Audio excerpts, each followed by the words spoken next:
Many of you may already be aware of the significance of a monetary reform in our current world, but I guess that we may face some resistance in critical points, and my idea was to make a video trying to put a light on those topics that will for sure be critical in order to gain all the possible benefits of a deep monetary reform. Okay, so let's imagine what could happen, and in the way we can highlight what kind of things could end up not being very useful for the majority of society. So one day the central bank decides that it wants to create a digital version of cash. They want to create a digital cash, or as you may know, CBDC. Okay, so at first everybody can have his own account on the central bank through the commercial banks and other payment services providers. But this money would be for us, for users, very similar to the bank money that we currently have in our bank accounts. But in reality, it is very different. It is created by the monetary authority or the central bank, whatever. It's not created out of debt. It's created like cash is created today, out of nothing. It's a fiat money. And it's backed by the state, because the state guarantees that it will accept taxes in this kind of money. So, in contrary, the bank money today is created whenever banks make loans. So it's a different kind of money. It's backed by debts, and the risk that these institutions, the private banks, take when making loans are inherent on this kind of money. Imagine if a bank creates bad loans, then it crashes and the money they have created disappears. But the central bank, the state, backs all these private activities, all the private banks creating loans. This kind of monetary creation is backed by the guaranteed funds and deposit guarantees and all these schemes of protection that the current banking system has, which not many other sectors in the economy have. And this creates a very painful situation where banks create bubbles that burst, and we cannot afford them to fail, so we have to rescue them, because otherwise we should accept that most of the money they have created disappears, and they share this trust, they share this importance in the system. If one bank crashes, probably all of them do.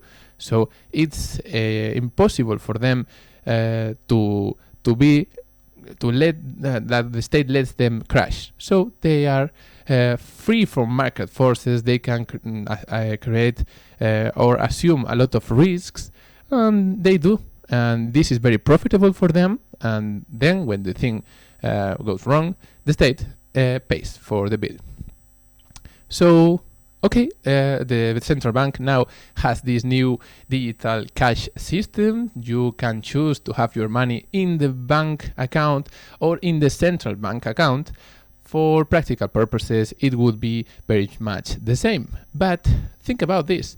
If a bank crashes nowadays, the state has to rescue the bank in order to save the deposits. But if we had just a little digital cash system, just a small amount, maybe restricted to some kind of amount per person, or with negative interest or something like that, in order to limit the amount that people has in this kind of money, just with having a little bit of it, if a bank crashes, now the state has a really easy way to save deposits and let the bank crash. So it would be an improvement over what we have today, even if this digital cash version is very limited.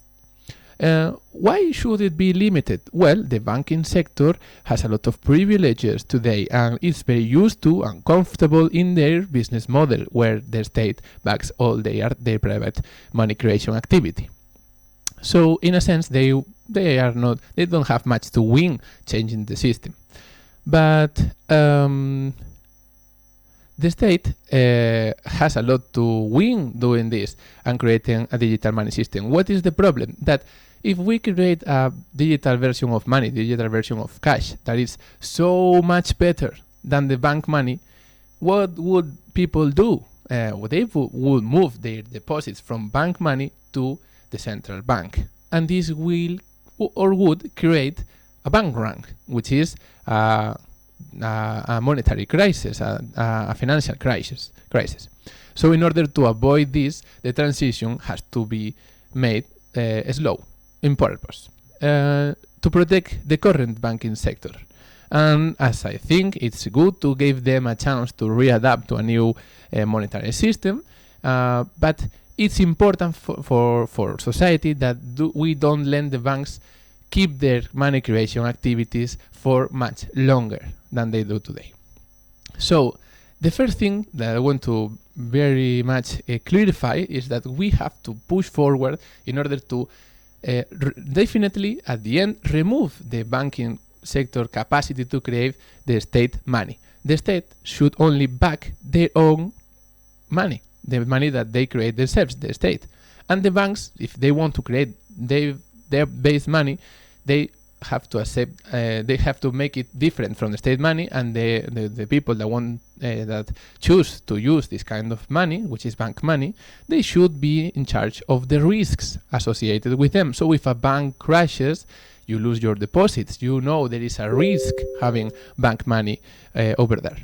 So it's important that we aim for this separation. If banks want to create money, they can, but it's not confused with the state money.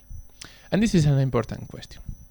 So let's imagine that more and more as the time goes by, the limitations on this digital money system are reduced. So people choose to move further and further more into go into state money and less into bank money. As we do so, we should remove protections and regulations of the bank money, and at the end make a complete separation of what are the different actors doing and what kinds of risks are inherent of each kind of money. In all this process, what would the central bank do? Well, the central bank today has a lot of power due to its position in the system. It is the one that protects the banks, that lends to the banks, that is the bank of the banks. And in doing so, it has a lot of power choosing how to intervene in the market or how many money put into circulation, always fulfilling the needs of the banking sector.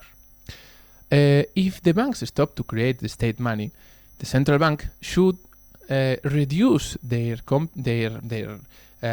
tasks to a very, very small ones, which would be to create the money, choose the right amount of money to be created, and to put it into circulation, not as a debt to anyone, but as an asset as itself.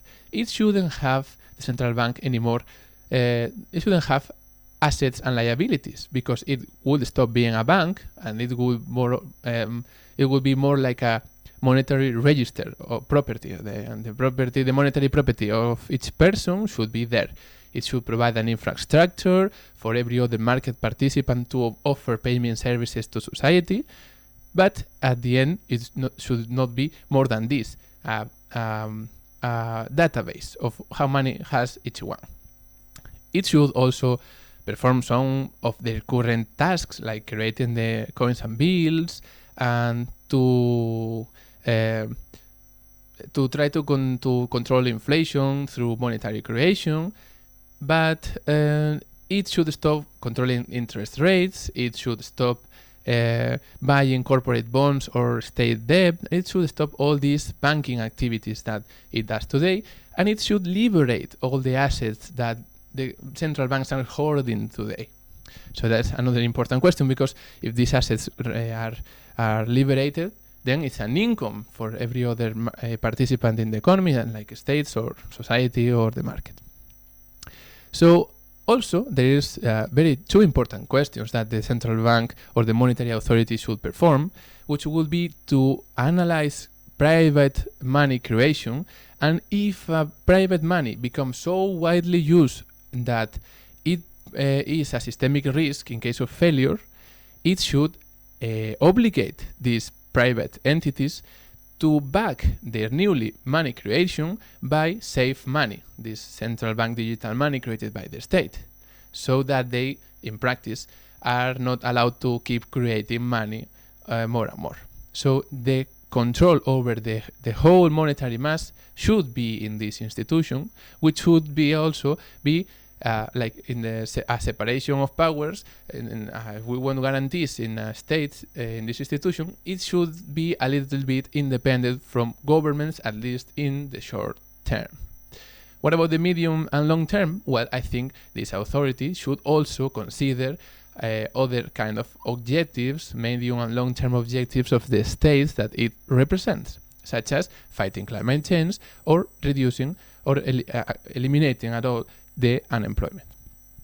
So this is the key question. So the central banks would have the tendency or the interest to remain powerful and big, but we should fight for this reduction, this decrease on their power, of their importance, and just be in charge of these 3 or 4 critical things and nothing else. Another one that I want to mention, because it's important, is that if the interest rates in the economy are too high, the monetary authority could perform some measure to counter this thing, which would be to put money into circulation in order to be lent out. This is to keep a little percentage of all the monetary supply to be created as a debt in order to be lent out with some criteria also. They could choose to put with climate responsible inversions or something like that. So this is another key question. If we don't want the interest rate to go farther from 5 or 8%, then the monetary authority could again put money into circulation in order to be lent out by lending it to other market participants that would lend it out later. So this is another key question to have in mind. But more than this, I don't think the monetary authority should do any other very important task. So that's another key question. Again, this separation of powers is important because another tendency that we may face is that the states or the political powers or something like that want to control this monetary authority, want to have the money creation capacity in their hands, in the hands of the government.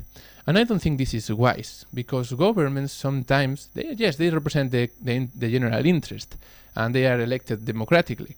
But in the short term, they have to face a political agenda, they have to face election cycles, and they may do a wrong use of this monetary creation.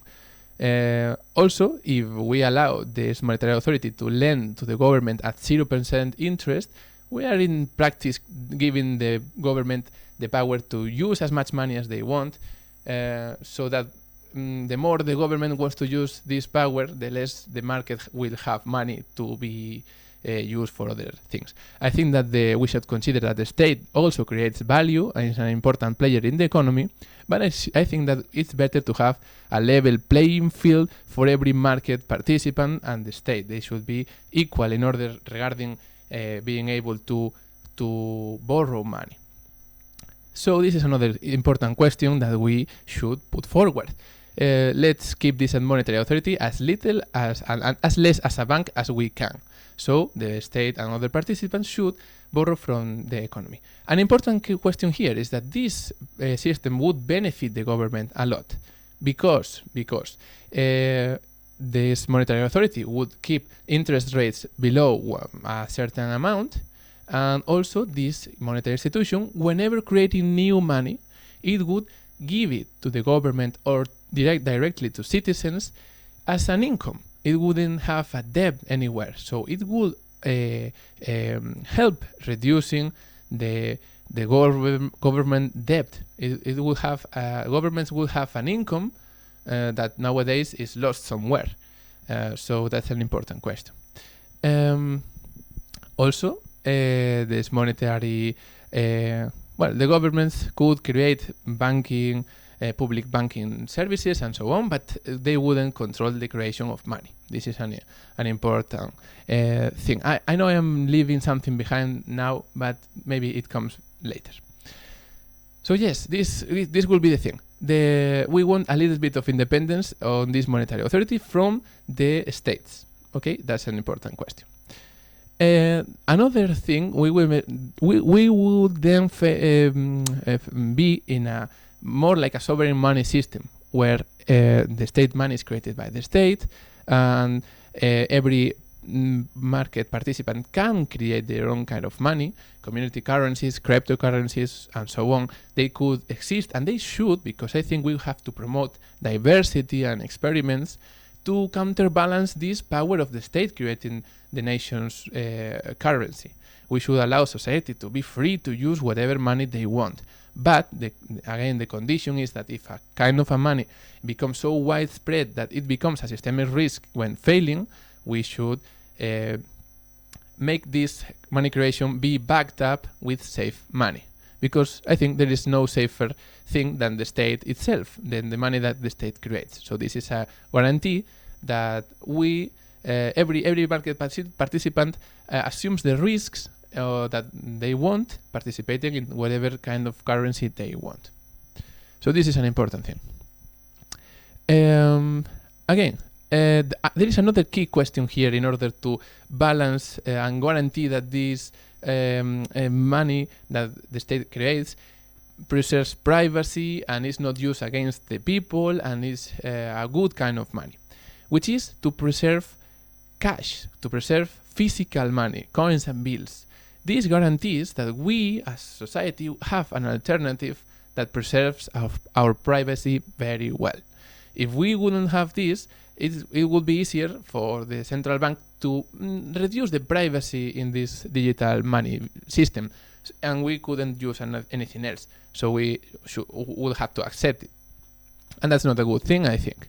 So if we want a private monetary system that is not used against the society for repression or by authoritarian governments, we should preserve cash, because that would be our guarantee that we will always have a good alternative that preserves our privacy. And these are the main questions that I want to put forward. We, at the end, will be in a system that has a very good kind of public money. The separation of competences is very clear. The state creates a kind of money and the market provides all payment services and so on. No market participant is so important that we cannot afford it to fail. Every person assumes the risks they want when using one currency or another. There is monetary diversity, and we avoid all kind of financial regulation, all kind of protections that at the end are making our monetary system less efficient. So that would be my points here. Thank you very much for listening, and see you in another video. Goodbye.